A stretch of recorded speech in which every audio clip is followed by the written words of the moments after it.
Здравствуй, брат. Между нами нет обид, Геракл. Неужели? Ты всегда был любимцем Зевса. Воздух Олимпа задурманил тебе голову, брат. У Зевса нет любимцев.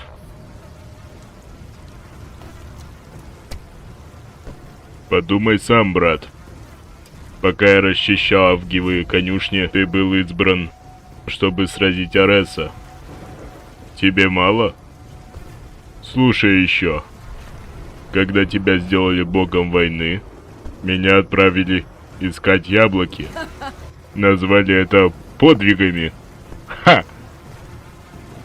Пусть и мне было позволено убить немейского льва, но именно ты прославился среди смертных.